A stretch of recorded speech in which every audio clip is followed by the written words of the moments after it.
ಜಮಖಂಡಿ ನಗರದಲ್ಲಿ ಸುರಿಯುತ್ತಿರುವ ಮಳೆಯಿಂದ ಮೇಲ್ಛಾವಣಿ ಕುಸಿದು ಬಿದ್ದ ಪರಿಣಾಮ ಬಡ ಕುಟುಂಬದ ಮೇಲ್ಛಾವಣಿ ದುರಸ್ತಿ ಮಾಡಿಕೊಳ್ಳಲಾಗದೆ ಸಂಕಷ್ಟದಲ್ಲಿದ್ದ ಕುಟುಂಬಕ್ಕೆ ಕರ್ನಾಟಕ ಪ್ರೆಸ್ ಕ್ಲಬ್ ಸಂಘಟನೆ ವತಿಯಿಂದ 5,000 ನಗದು ಹಣವನ್ನು ಸಹಾಯ ಮಾಡಲಾಯಿತು.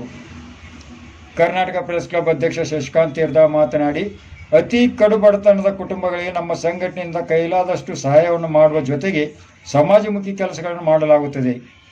ಮಳೆಯಿಂದಾಗಿ ಮನೆಯ ಮೇಲ್ಛಾವಣಿ ಕುಸಿದು ಬಿದ್ದಿರುತ್ತದೆ. ಮೇಲ್ಛಾವಣಿ ದುರಸ್ತಿ ಮಾಡಿಕೊಳ್ಳಲು ನಮ್ಮ ಸಂಘಟನೆಯ ಸಹಾಯ ಮಾಡಲು ಮುಂದಾಗಿರುತ್ತದೆ. ಪ್ರತಿಯೊಂದು ಕಾರ್ಯದಲ್ಲಿ ಬಡವರಿಗೋಸ್ಕರ ಸೇವೆಯನ್ನು ಮಾಡುವ ಗುರಿಯನ್ನು ಹೊಂದಿದೆ ಎಂದರು. ಇದೇ ಸಂದರ್ಭದಲ್ಲಿ ರವಿಕುಮಾರ್ ಸಿಂಗೆ, ದಿಲೀಪ್ ದಾಸ, ಪ್ರವೀಣ್ ಹೊಳಪಗೋಳ್, ನಿಂಗರಾಜ್ ಬೆಳ್ಳೆನವರ್, ಕಿರಣ್ ಪವಾರ್, ಗುಲಾಬ್ ತೇರ್ದಾಳ್, ಗಜಾನನ್ ಕಾಂಬ್ಳೆ ಸೇರಿದಂತೆ ಅನೇಕರು ಇದ್ದರು.